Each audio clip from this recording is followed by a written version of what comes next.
Welcome back to my channel. None dare call it a conspiracy. Like, share, subscribe.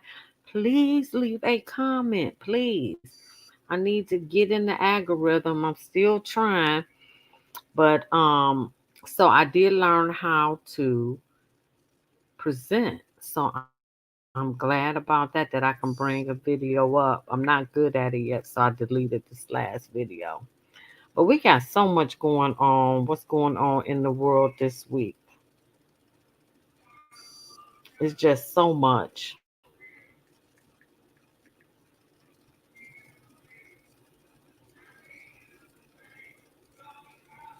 Oh my God, I lost all that. Okay, well, it is what it is. So, dealing with Detroit.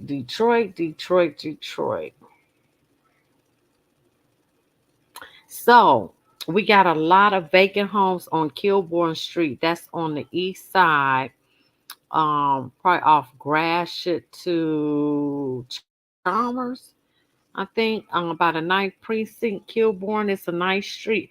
Vacant homes on Kilbourne in Detroit raise concerns for residents. Two vacant properties have been causing the residents problems. One house is an eyesore that looks like it could collapse at any moment, while another one is continuously vandalized by squatters. A 60-year-old homeowner who lives next door to the dilapidated house called Fox to say she has seen questionable activity inside and wants it turned down. Oh God, you should see this house. Let me see if you can see it. No, you can't see it. There's no windows. The roof is caving in. The porch, no porch. Um, she said she tries to keep the grass cut over there. We try to help her every way we can, but we can't help with that. So she lives next door to her, and her other neighbor lives next door to a property that has been trashed time and time again. The Detroit homeowner says she has called the city to help clean it up. It's causing me to have so many problems at my house. The smell, the leaking in the basement from the water main break every 2, 3 days would go out there and throw all the trash back over that side. She said squatters will sometimes make themselves feel at home there. It's so bad. Kisker does not let her grandchildren play out front often. For their protection and my safety, we just keep them in the backyard. Fox 2 Detroit called the city and learned the property next to Kisler's home is owned by Detroit Land Bank. A crew is expected to clean it up and reboard it Wednesday morning. As for the dilapidated house next to the 60-year-old lady, it is on the city's demolition list. A city spokesman said it would be knocked down in the next coming weeks. All you got to do is call the news. There you have it, ladies and gentlemen. There you have it. Seven sentenced for drive-through drug operation in Detroit. Seven defendants, including Oakland and Macomb County residents, have been sentenced for their roles in a drug conspiracy scheme. Investigators said the group operated a drug business for years on Yakima Street in Detroit. That's on the east side. That's by like 7 Mile and 75. That caused several overdoses, including at least one death. An FBI investigation revealed the group of dealers operated on demand drug through for sales, including crack, heroin, and fentanyl. I don't know why y'all keep trying to sell fentanyl. Why? They gonna give you all day for fentanyl. Why? Oh, they said they've been doing it for years on Ucoma Street. According to investigators, drug customers who drove down the street were served at their car window with drugs at any time of the day at as many times as they could afford. Residents of the area were plagued with drug activity, resulting in some abandonment homes that authorities said were turned into houses for further distribution. Seven members of the conspiracy, most of whom authorities said already had lengthy criminal histories, were charged in federal court. Special agent in charge, Chevrolet Gibson, said the citizen marks a significant victory in the relentless fight against opioid trafficking and its devastating impact to the community. This case sends a strong message that we will not tolerate activities that endanger our citizens' lives and will continue work tirelessly to hold those responsible accountable. So, who's charged? All seven defendants pleaded guilty. Locally, Justin Fields, 33 of Rochester Hills, pleaded guilty to conspiracy, distribute, and possess with the intent to distribute a controlled substance and was sentenced to 1 day custody with the credit for time served, followed by 3 years of supervised release. Hmm, hmm. He was sentenced to 1 day custody and credit with time served. Did he snitch? How that happen? How that happen? Other defendants, Levante Brown, 30 of Detroit, who pleaded guilty to conspiracy to distribute with the intent of a controlled substance and distribution of fentanyl, resulting in the death. He about to do all day. Mm. Anthony Foster, 38 of Detroit, pled guilty. Willie Swift, 58 of Detroit, pled guilty. Oh, he was sentenced to 10 years. Anthony Foster was sentenced to 15 years. Oh, they ain't say what Levante time was. Terrence Hall, 34, East Point, pleaded guilty, 10 years. Dana Hudson, 46, the all in Detroit, sentenced to 5 years. David Terry, 41, of Harper Woods, he got 4 years. These defendants believe that they could take over areas of our city, destroy neighborhoods, and risk others' lives. Well, the other one, they did not say how much time Levante got. Interesting.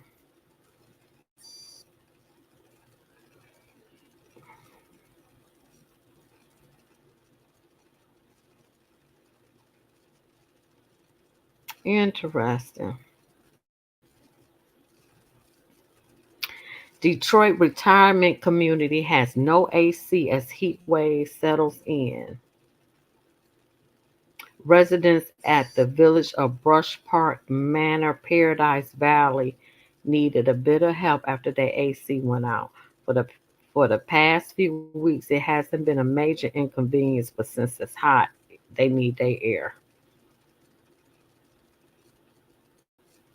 Someone called Fox 2 for help. The interim administrator at the village of Brush Park Manor, Paradise Valley, wouldn't go on camera but did offer an explanation. The problem started 2 weeks ago during a routine changeover from heat to AC. At that time, our heating and cooling company discovered there was a problem with our chiller, which required a replacement part. The part is still on order, expected to arrive Monday, but won't be installed for a few days. As recently as this morning, I spoke to someone in the service department. They informed me that the part should be received by late today and scheduled for replacement on Wednesday morning. So they're going to get their air. So no, I understand it's hot. You got to do what you got to do. So your beloved president was in Detroit. Did y'all go out and celebrate his arrival? He spoke at the NAA Freedom Dinner. I don't know why they chose him to speak at the Freedom Dinner of the Negroes. He locked up on that 1994 crime bill for mass incarceration, and y'all put him in office. But anyway, that's another topic for another day. So he trying to gain black support. Anyway, if anybody know the truth about the NAACP that was founded by the Rothschild, and in 1920, the only black that sat on the NAACP board was W.E.B. Du Bois, another black boule sellout. I had all his books, but when I found out the truth about the NAACP, I don't support it. No, that's black boule, the gatekeepers to keep the black underclass. So, and W.E.D. Du Bois was fundamental in destroying Marcus Garvey and his movement, getting him assassinated. So I'm on the lie. I gotta remember. I can't say that on YouTube. I gotta remember.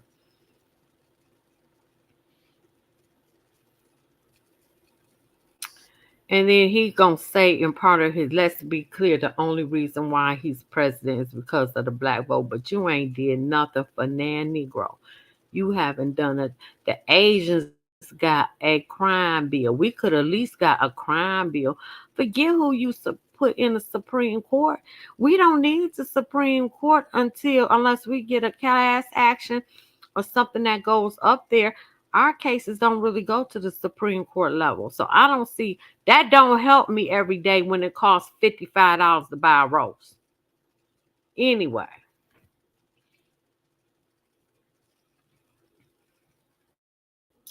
So an exit poll showed that black voters in Michigan overwhelmingly supported Biden in 2020.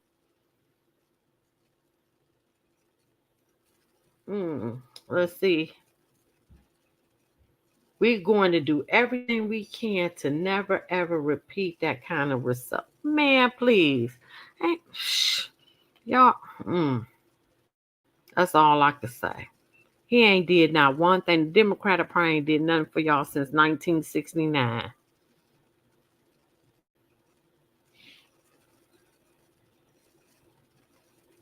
So there we have it. So I hope y'all enjoyed y'all little moment with the president at the NAACP Freedom Dinner.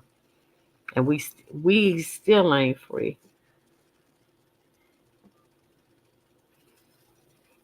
Car smashes into Detroit liquor store, leaving huge holes in the building. Where was this at?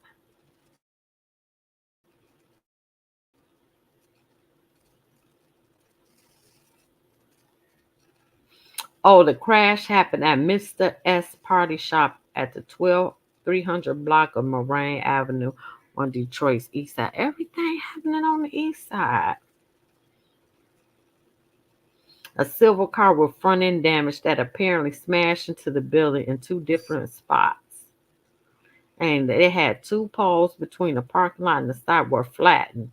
The second hole in the building is 10 to 15 feet away. Detroit police were at the scene at 6:45 to investigate. Wow.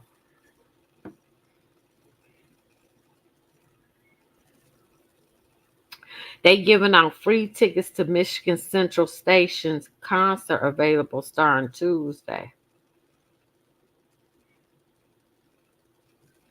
It's a 90-minute show outside of the restored train station. It's going to be legendary Detroit performers. The concert will accommodate 15,000 people. And it will be live streamed. The June 6th concert, it's scheduled at the Roosevelt Park, right there in front of the old train station. And it begins at 6. Let's see who gonna be there.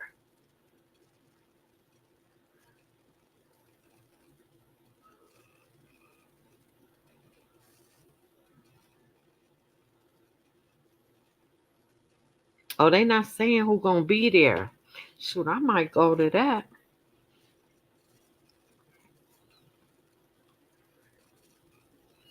Michigan approves 52.5 million for three affordable housing projects in Detroit, including the rehabilitation of the historic Higginbotham School, which is listed on the National Register of Historic Places. Higginbotham School is a 36 million development in the historic Detroit neighborhood, 8730 Chippewa Street off 8 Mile Wyoming neighborhood. They getting 25 million. Dang, that school was built in 1926.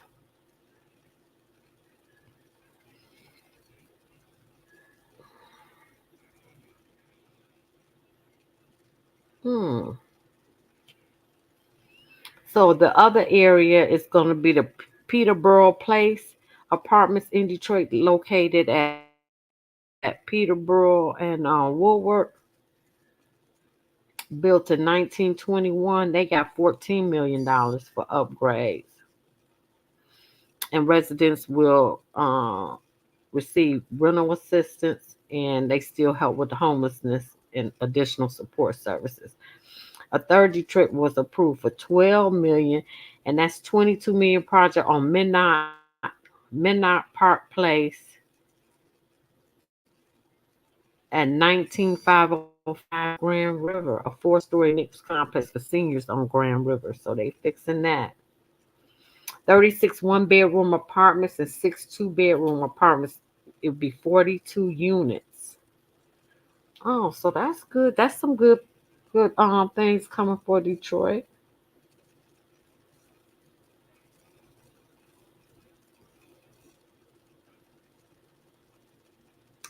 James Craig attacks President Biden in column sure to please Donald Trump. Former Detroit Police Chief James Craig has failed in his attempts to get traction in the Republican Party. He ran for governor in 2022 but was bounced from the race after it was determined that too many of his signatures were invalid. He tried to run for U.S. Senate in 2024 but dropped out in February. In neither race was he able to get Donald Trump's endorsement.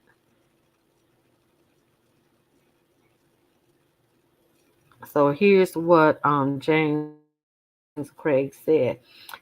Having served as the chief of Detroit Police Department after seeing the issues facing our cities and neighborhoods, I can tell you firsthand that President Joe Biden's policies are devastating our community.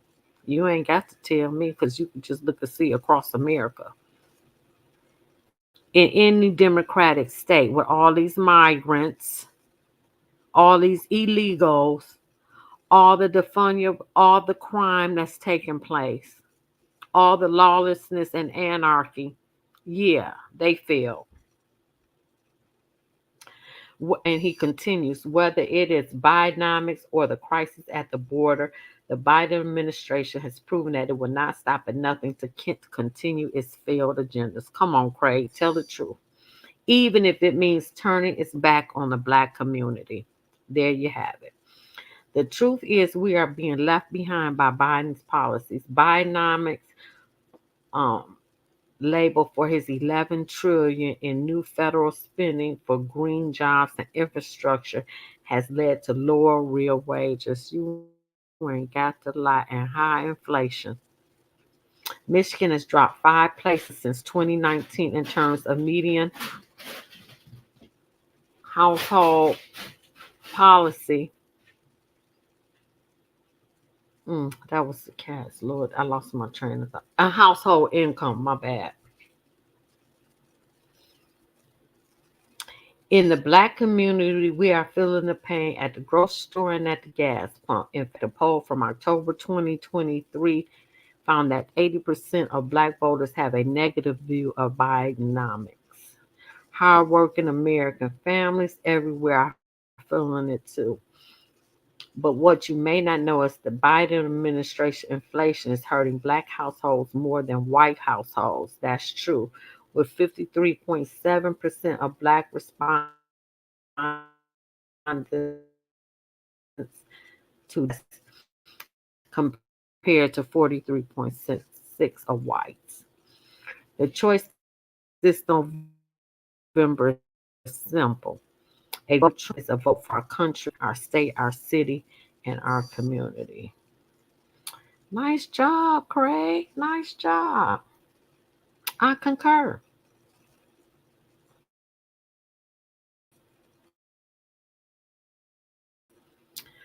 Oh, hundreds wait in line for state tax refunds. Well, mine's still being held up by, hold on, I ain't had no problem with the federal, but yeah. What's often billed as a friendly, no appointment walk in Saturday at the IRS turns into a stand in crowd. A frustrated long line, a line stretching from Michigan Avenue to downtown Detroit. Hundreds of people stood outside for hours or more and drew Detroit police presence as well as few officers wearing jackets known as Homeland Security and IRS criminal investigations. Dozens of people who brought their lawn chairs and fleece blankets, others who had their toddlers in tow, arrived in ungodly hours for in person help at the Internal Revenue Service. The second Detroiter in line who asked not to be named said he arrives at 10 p.m. Friday to grab his spot. The third man who did not disclose it said he arrived at midnight. They saved a spot for the first person line who apparently was taking a break at around 8:15 a.m. and when I arrived began talking to the people. The IRS would start seeing people at 9 a.m. Saturday and yes, many would end up being turned away. As of 9 a.m., a young woman found herself at the end of a very long line, which then ended at the block of 3rd Street and Michigan Avenue. Ooh, that line was long. That line was long. Later in the morning, according to IRS, the line was expanded further down Michigan Avenue. All the people would talk to me and some would not. Told me they were at the IRS over the phone, but told they needed to show up in person. Some filed taxes in February, but couldn't get their refunds until they verified their IDs. They were still waiting for refunds in late May. They wanted their money. Nothing had changed about the tax situation, according to some still working at the same job, still making the same kind of money. One man who also declined to give his name said he worked for the city of Detroit. I've never had this problem, never ever. That's what I said. I Same thing with me with the state of Michigan. Unbelievable, Whitmore. We got to sit out here like animals in line who arrived at 3 a.m. with a baby. Mm. Drunk driver crash injures 13 and kills 2 in Detroit. Oh wow, where was this at?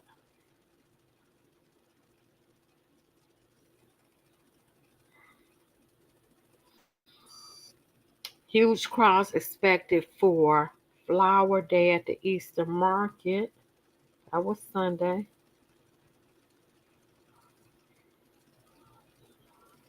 Detroit man dies after being shot at the Oak Park McDonald's parking lot. Let me see if I can. A 34-year-old Detroit man died. It happened around 11:15 a.m. Saturday at the McDonald's on Greenfield and 8 Mile. They do have a person in custody, but they don't know what really happened.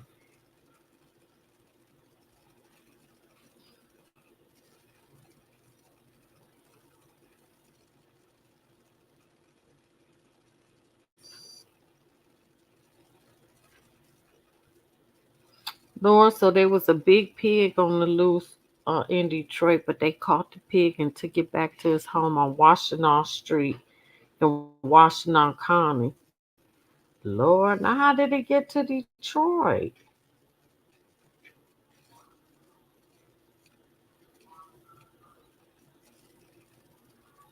Two armed suspects robbed a woman on her porch with her daughter.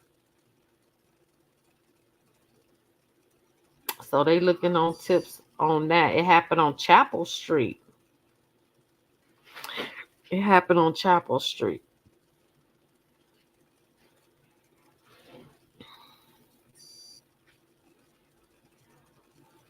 Detroit smoke shop shut down for selling minor without a license. Let me see, where was this at? Oh, Detroit's east side.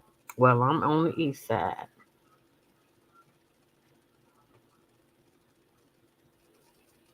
Oh, it was on Warren.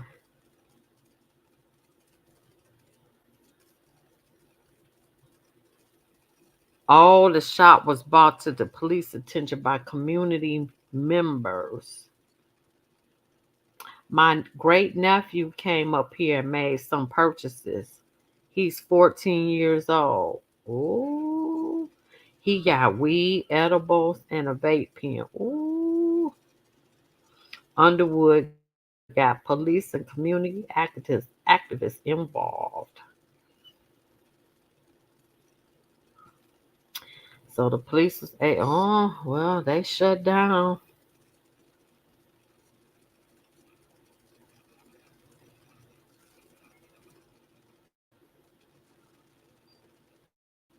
Moron owned firm built East Side concrete plant without permit.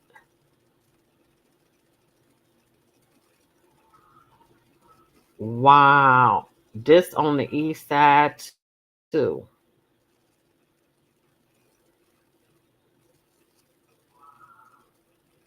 They built the east side complete without a permit. Where they do that at? Where they do that at? I'm about to get off of here.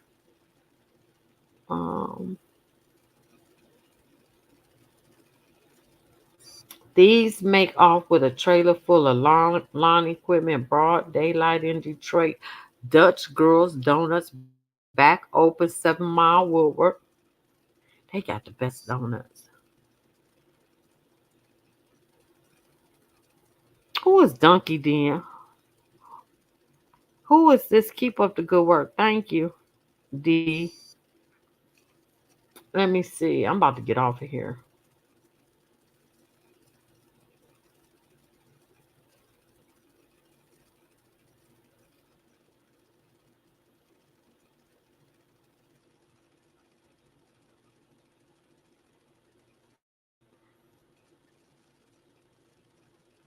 Wow. So Detroit population has grown since the white folks came back for the first time since 1957.